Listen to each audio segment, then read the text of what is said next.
Hello, Robert Kiyosaki, the Rich Dad Radio Show, the good news and bad news about money. And today we have a very special guest. He's a longtime friend. I've been following him for so many years. And the reason this is a special program is we have a mentor in common. I think Max, you're the only guy I know who knows of him. And his name is Dr. R. Buckminster Fuller. This is his book here.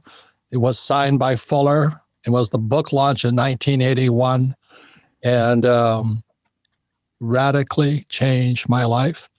The Rich Dad Company would not be here if I hadn't showed up in 1981. And so I want to more talk to you. We want to talk about Bitcoin, but in the context of Fuller. So before we Right. Well, one second. Let me bring Kim in. I mean, Kim, the Rich Dad Company is formed because of Fuller, right? With Grunge of Giants and all that.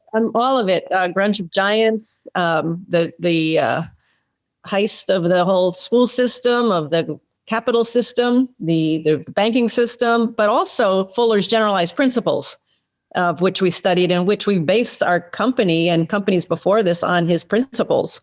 So he's been such an incredible influence. Unfortunately, I never met him because he passed away before I knew of him a year before. But it's going to be a great show, and I'm really, really looking forward to it. So the reason Max is on, because he's an old friend I just met for the first time, but it's that, he's the only guy I know who's ever mentioned Fuller. And so that's why Max, I should have bought Bitcoin when you talked about it, but I didn't.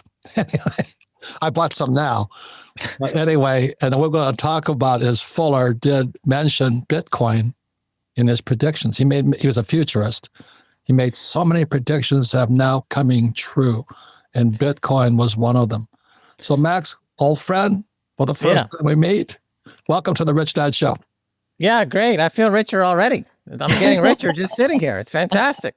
Thank you. So Buckminster Fuller. So that book, Critical Path, came out in 1981. I was then 21. I was just finishing up college and about to enter a career on Wall Street. And, he seemed to me to be commensurate with a lot of the punk thinking at the time. He's a punk scientist and a punk engineer. And what I mean by that is it's all about do it yourself. Just do it yourself. You don't need outside, legitimacy. You don't need accreditations. You don't need approval. You don't need the status quo. Just really think, probe your own mind. And there's so many rich things in your own mind. So two things that really stood out for me. One, of course, you mentioned money and his thoughts about money and thinking about money.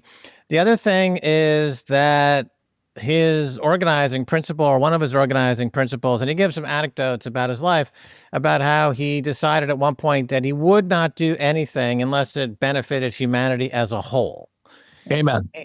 Right? And so this is a really phenomenal way to think. And then he went on to do things like the geodesic dome and other designs, the electric car, which we had that principle in mind, that he's going to do things to help humanity, and he's a designer. So his design parameters were, does this help humanity, right? And so this is very interesting. It goes against a lot of the ethos of what we look at, particularly in economics and finance, where it's all about individual and it's all the economics of neoclassical economics of Adam Smith and about the invisible hand, and everyone is pursuing their own individual interest to result in the greater good of prices for everybody.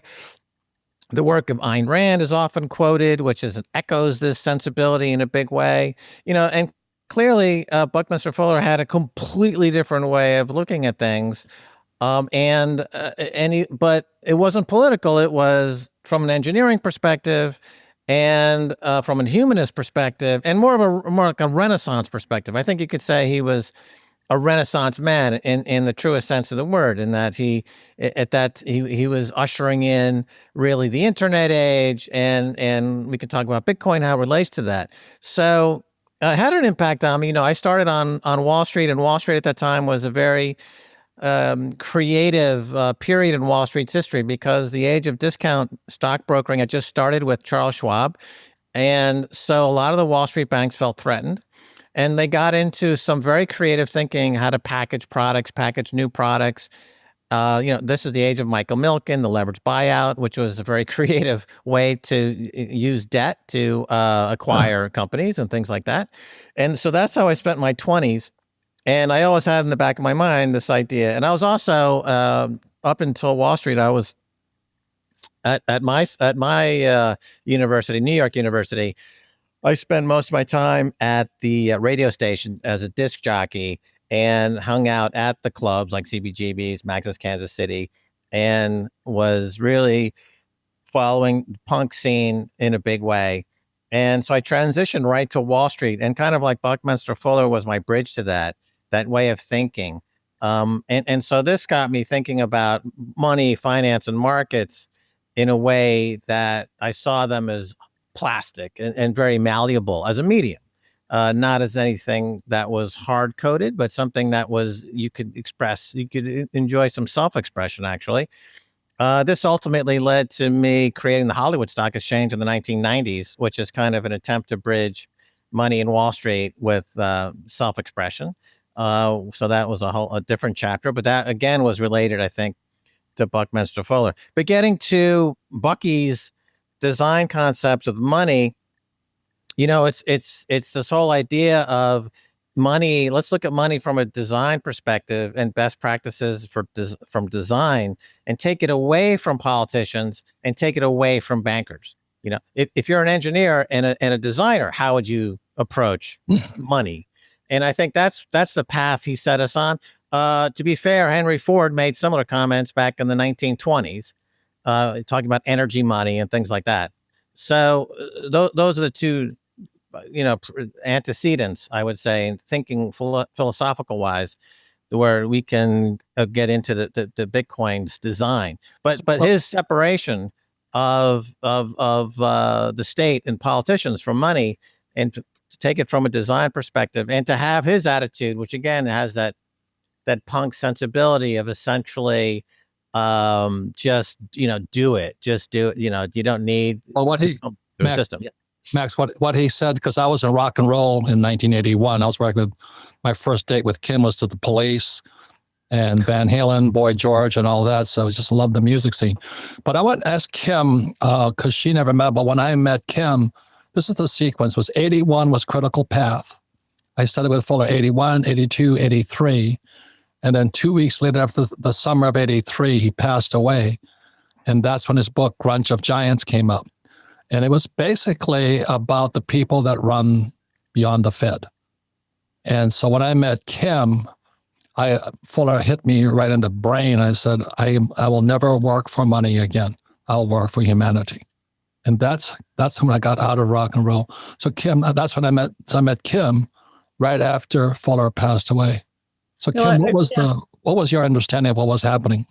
Well, I remember, you were in rock and roll and you loved rock and roll and you loved that business, but you were kind of you were torn. You were conflicted inside because you were studying this guy Fuller, and Fuller said to you, what do you do for a living? And you said, I make money. And he said, what a waste of a great mind. And we've always, since meeting you, Robert, is how I got to know Bucky. And one of the lines that he said that we've always operated by is the more people we serve, the more effective we become.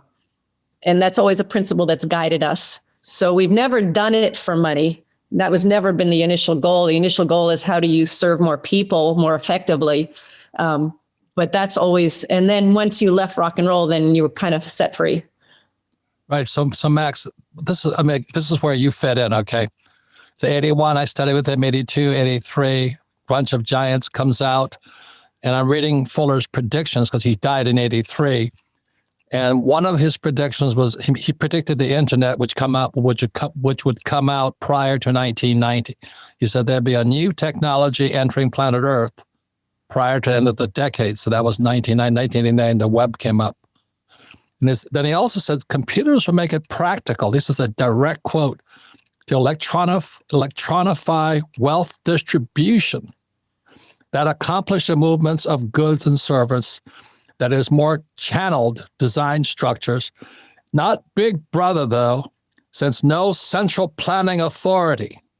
So that's that whole thing. And so when I saw your patent, this is my question, Max. Are you Satoshi? Oh man, you got me. Because you were tuned in too. You got me red-handed. Well, I should have listened to you when I first came across you, but I didn't understand it at the time. yeah, well, I mean, he also said things like, he talked about a synchronous database and synchronizing things around the world. You know, I personally, there's an overlap for me between Buckminster Fuller and this idea of synchronous databases and global money, and the work of Carl Jung, you know, who I follow pretty closely as well in terms of his ideas about synchronicity and the collective unconscious. And I think that Bitcoin... Max, you dodged my question. You didn't say yes or no. You Satoshi. all will be revealed. You know, it's all... everything is revealed at the time it should be revealed. You know, you can't let things happen out of the timeline that they should happen, right? I mean, Max, you were tuned in. I mean, my God, I was tuned into something else, but you were tuned into this whole cryptocurrency. Well, I do have a patent on a virtual currency that's from 1996. So the Keiser patent, U.S. patent 5950176. It's a virtual specialist patent, how to trade virtual currencies, virtual securities with a virtual currency. So that's what I patented. So when I heard about Bitcoin in 2011, it was a leap beyond what I was thinking about, because all the virtual currencies and digital currencies up until then were centralized to some degree. All market making, all federal banks, all political considerations regarding money are all centralized. So the thing about Bitcoin that breaks it from everything else is that it's decentralized. And how do you create that decentralized network? And I think it's interesting because, again, getting back to Buckminster Fuller, you know, a lot of his writings, from you look through it through a political lens, you would say this is not capitalism. This is something else. This is maybe the opposite of capitalism, and yet the result are tools that enable those who could call themselves capitalists to do fantastic work as capitalists. But, you know, there are a lot of elements to this post-internet age. Like we have the free open source software movement. You have Linux, which is free, essentially free software. You have Richard Stallman was big in his idea of free unlicensed software. The Lawrence Lessig's work with the Creative Commons license, which is outside of the trademark and patent system. And during the early part of the internet age, there was this tremendous, and you would appreciate this, and you were there as well. You had the work of those who considered the internet to be really a revisitation of the 1960s and the free love movement, and those who were taking drugs and hallucinating, Timothy Leary and those folks. There was a moment in the internet's history before it became completely corporatized, where there was this feeling of freedom of expression that was going to be this huge movement. And our friend who wrote the Declaration of Independence for the Internet, John Perry Barlow, he was incredibly huge, you know, at that time. And then the internet became completely corporatized, and it wasn't until Bitcoin came around that we had a new chapter in this idea of distribution and decentralization and individual empowerment and individual journeys. And, you know, I always compare Bitcoin to shamanism and kind of spiritualism and things like this, where people have the freedom to delve into their own spiritual journeys because they have unconfiscatable money that's never debasing in value. So they have no worries. In other words, you achieve individual sovereignty and you can just pursue spirituality. And I think that's where Bitcoin is heading. I think everyone ultimately achieves individual sovereignty. The whole idea of wealth changes dramatically. itself, I mean, this would be a Buckminster Fuller idea, that his idea of wealth was very, very radically different than what most people consider to be wealth. So if you take that and if Bitcoin is the coin of his thinking, and then what do you have? If you had everyone thinking like Buckminster Fuller, the world would be a dramatically and drastically different place. And with Bitcoin, we can get to that place, and we are getting to that place, and it is happening right now, Robert. Right. So I'm going to ask Kim, because when Fuller dies 83, he writes Grunge of Giants, Gross Universal Cash Heist. And now we have repo, reverse repo, and all this stuff going on. We have, $120 billion a month being pumped into to keep that balloon afloat of fake money. We're paying people not to work. But when I met Kim in 83, I started talking to her about this. And then she told her mother and father she quit her job, and we moved to follow the teachings of Buckminster Fuller. Kim, what was that like, talking to your parents about this nutcase called Kiyosaki? All I remember was a phone call, and all I remember is I said, hey, I met this guy. I've quit my job. I was in advertising at the time, and we're selling what we have, and we're moving to California. And the only words I heard from my father was, you quit your job? And it was because he worked all his life as an employee, and working your way up the corporate ladder, which would have been a disaster for me, is what he saw in me, my future being. So Bucky definitely changed the course of my life via you, Robert. So it was, and we've never looked back. There's another principle that he talked about that is kind of the basis of the Rich Dad Company as well. And the words are strange because he uses a lot of different words, but it was called angular redundancy.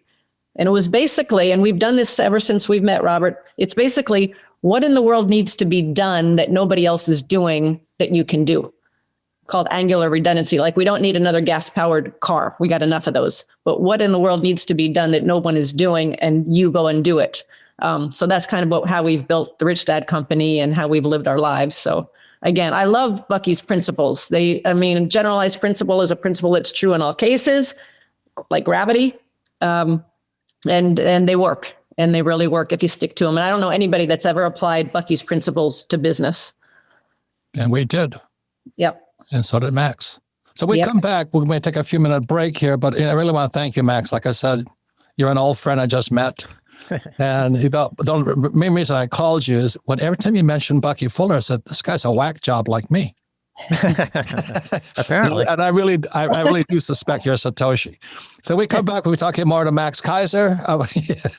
He doesn't, I notice you never deny it. I think that's funny. But anyway, we come back, we'll be talking more about Buckminster Fuller, the future, and some of his predictions, because the critical path here, this book here, which was signed by Fuller, I took it out to hang a poster of, it's one of my favorite books here. That was 1981. But it's the critical path is, what path is humanity on? And that's why Kim and I quit our jobs and all this. I got out of rock and roll, and I said, what does God want done? So we'll come back. We're talking more with Max Keiser and the future of money. We'll be right back. Is the end near? Yeah, I think it is. For decades now, I've watched the Fed, the banks, and the government play games with our money. They print trillions, devalue the dollar, steal your wealth through inflation, and tax away the rest. And behind the scenes, they've been selling gold and silver forward just to keep prices down, to keep you asleep. But the con is falling apart, and when it breaks, silver won't just go up, it could explode. I've been preparing for this since 1965, and I believe the reckoning could hit by September. Silver is still one of the most undervalued assets on Earth. It's essential to electric vehicles, solar, AI, water tech, even military systems. But here's the problem. Supply is disappearing. Meanwhile, demand is surging. That's why I believe silver could double, or even 5x this year. But don't expect to hear that on CNBC. They want you chasing fake assets, trusting Wall Street, praying the Fed will save you. Don't fall for it. If you want to build real wealth, think like an entrepreneur. Own real assets. Yes, I like gold. I own gold, but right now, silver is the best investment in the world. gold. If you're serious about silver, here's what I recommend. Text the word silver to 24999. You'll get my brand new 2025 Rich Dad's Guide to Silver, free from my friends at Priority Gold. Inside, I break it all down. What's really driving silver, why it's still dirt cheap, and how to buy smart before the next big move. Look, the system isn't going to fix itself. Take control. Start now. Text silver to 24999 and claim your free guide while silver is still cheap. That's silver to 24999.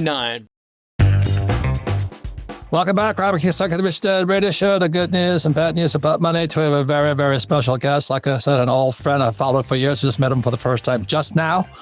And we go a little plug here. You can listen to the Rich Dad Radio Show anytime, anywhere on Android and YouTube and all that stuff. And all of our programs are archived because we share it. We don't pitch anything. We don't sell anything. We just educate. And you can go to richdadradio.com, listen to this program again, share it with friends, family, and business associates, and discuss. And you will learn twice as much by the discussion. Listen to it again. So our special guest today is Max Keiser, and he's the only guy I know over all these years of listening. He ever mentioned this guy, Dr. R. Buckminster Fuller. And Fuller really changed my life. It changed Kim's life. And he predicted Bitcoin. He predicted YouTube. He predicted the internet, because he was a futurist. But Critical Path here is an important book, Max, today, because it's pretty precarious today. And I'll give you an interesting exercise you can do, Robert, is that I have that book. I think I had to buy the book 4 or 5 times because, you move and you lose stuff. And I'm like, where's my Critical Path? I think I'm up to my 5th copy. But it actually also works as a book of prophecy, like you might use the I Ching. With the I Ching, you can construct a mandala or a 6-sided symbol, and then you consult the book, and it gives you prophetic insights into your future. And it's a whole Asian and Eastern kind of philosophy around this that's alien to most Western thoughts. But anyway, there it is. So with the Critical Path, you can randomly open the book to any page and put your finger down and read what's on there. And it works just like the I Ching. It's a book of prophecy into your personal journey as well. That's the amazing thing about the book. People who read it for the first time, they say, this is actually a hard book to read because he does use his phrases like angular redundancy, right? So he makes up phrases or he creates phrases. He neologistically, he creates these interesting phrases all the time, and they're completely alien to your ears. And you're like, where am I? What's going on? Why is this man saying this, right? So because he's breaking up your conscious thinking, and he's probing you. And so you're bringing stuff out. And so that's the stuff you need to look at to know who you are and therefore where you're going. Okay, so Max is saying he was Critical Path of humanity. And then he came out with Grunge of Giants, which was the Fed, or beyond the Fed. Grunge was the people that controlled the Fed. And here we are today. He predicted Bitcoin, he predicted YouTube. And so I want to ask, Kim, any comments on that? Because why we started the company was to not be a victim of the future. He said, we are to be the architects of the future, not as victims. Yeah. And so with that, we formed the Rich Dad Company to do what God wanted done, which is educate. Yes. And so my question, that's a great line, because we're designed to be architects of the future, not victims. And so my question to Max is, how do we, from where we are today, become and be those architects of the future, because the future is looking rather chaotic. Well, I'll tell you, one thing anyone and everyone can do is to find a soulmate, fall in love. And being in a marriage and being in love is one of the most rewarding things anyone can do. And it tells you about yourself in a way that you could never find out any other way. And that is part of going into the future.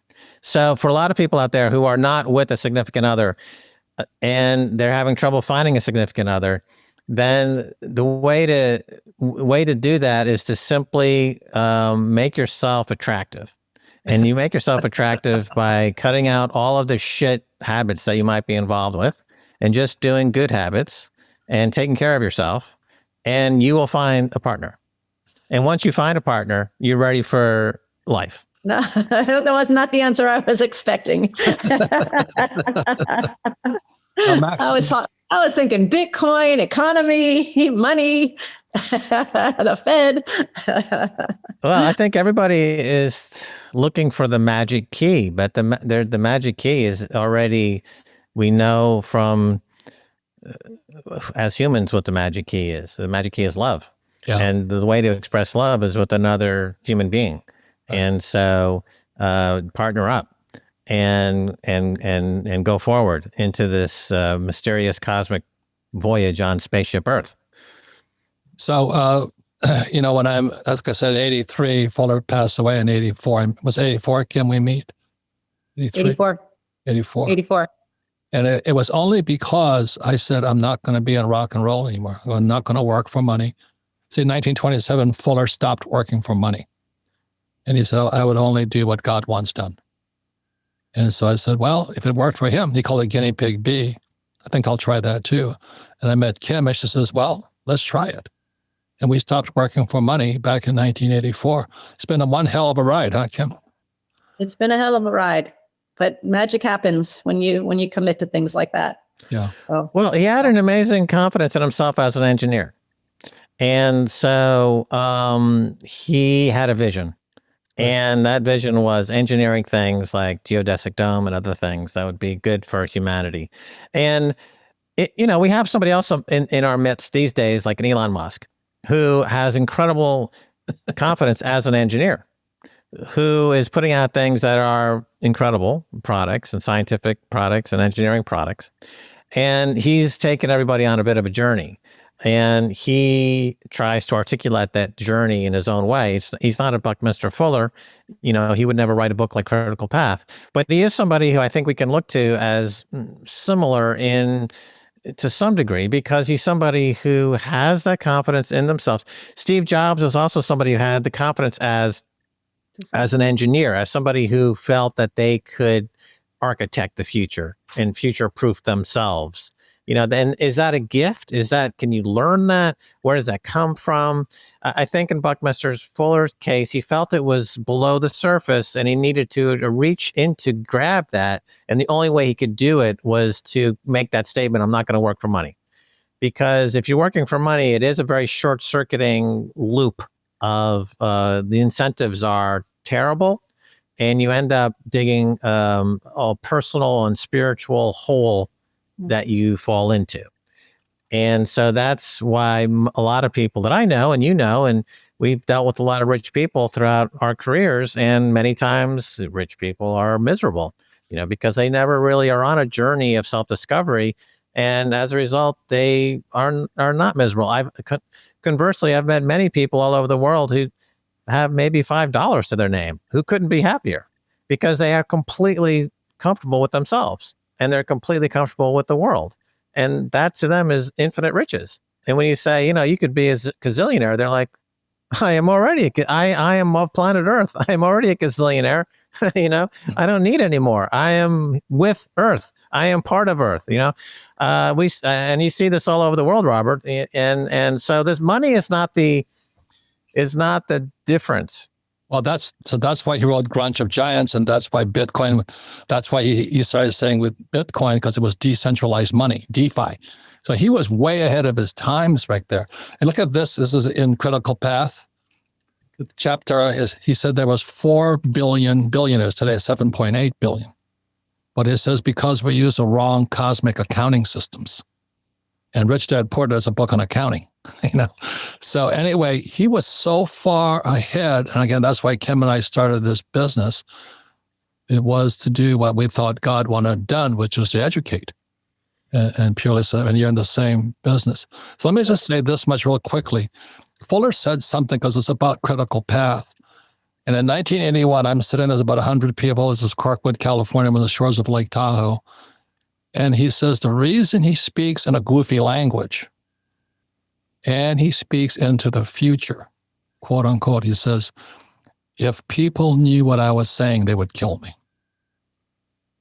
So he was speaking about the central banks and the school systems and all this stuff. He would murder me. So I write into the future and I use language they can't read. But he said to our group, he pointed straight, it was about 100 of us. He says, it's going to be your generation It takes the fight. And so here we are today taking the fight. And that's why I wanted to, in doing the talk with you and all this, because you're in a fight. I'm saying all along that this is going to end up in a major fight. I'm seeing it just in the last 2 weeks in the Bitcoin community. I've been saying for years now that it doesn't matter how friendly the regulators are. It doesn't matter what corporations buy it or don't buy it. At the end of the day, this is going to end up in a fight. It's going to end up in a serious fight because this is so disruptive to the status quo and the legacy system. Bitcoin takes apart grunge. That's why when I read, 83, I read that book, I went, oh my God, what is this guy saying? But people couldn't understand him because he was writing about the future. And I have bad news for all of us listening to this program. Critical path is today.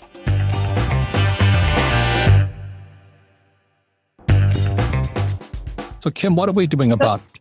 Yeah, so I just have a question for Max. When you say that there's going to be a fight, because we agree there's this big fight coming, is it the fight from centralized to decentralized? Is that the fight? What do you see as the fight? It's a fight from centralized systems to decentralized systems. But we know from history that propaganda is not based on things that make sense. Propaganda is based on an emotional appeal. If you can emotionally get people to throw away reason and think purely on emotional basis, you can rally them to do things against their own interest. So that's the only way they can attack the Bitcoin folks, to get people to attack them. But here's the great thing, Robert, is that Bitcoin is designed to attract attacks. And that's the game theory built into the protocol. Now we've got central banks hating each other and nation states hating each other. So El Salvador was the bravest and first to come out and say, we're going to make it legal tender. It makes perfect sense given their history. Read John Perkins' book, Confessions of an Economic Hitman. You know why El Salvador would be one of the first countries to come out with a legal tender for Bitcoin.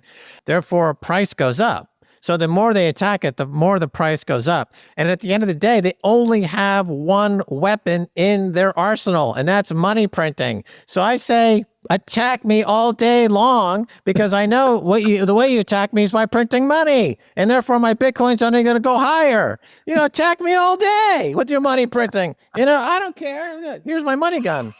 Where's my money? Where's my money? I got my money guns. They're all empty. Nevertheless, hit me with your best shot. And are they just so afraid because there's so much power behind Bitcoin and so many people are does it have the possibility to wipe out the monetary system or change it? Definitely change it. Well, it's happening right now because you are replacing, as Buckminster Fuller, to go back to his work, the design is disruptive. It's this immutable network that gives private property rights to billions of people, potentially, and they can't censor it. I can say we can transact with it at any third-party intermediary.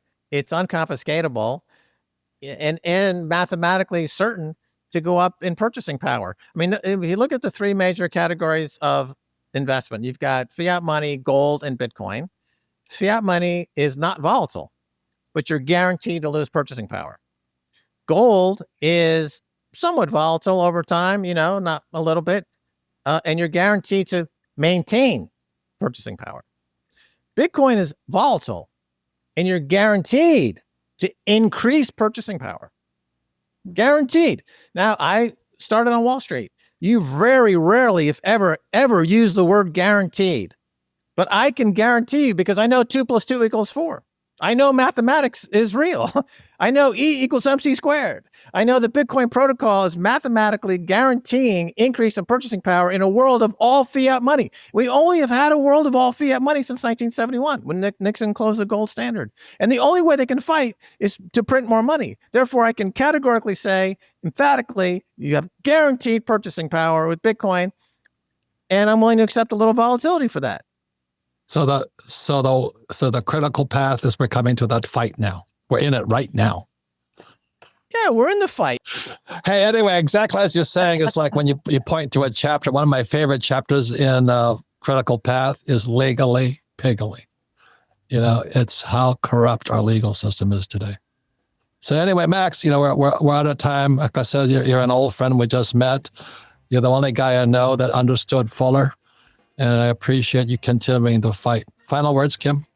I just appreciate you, Max, and look forward to learning more. I just want to also, you are the host of the Keiser Report. Most people know this already, but you're the host of the Keiser Report and Orange Pill podcast. So that's where you find Max. Well, thank you for your gift. Thank you for the work you're doing, Max. It's so important. So appreciate it. All right. Well, great chatting with you. You and Stacey, keep up the good work. Thank you very much for being part of the Rich Dad Radio Show.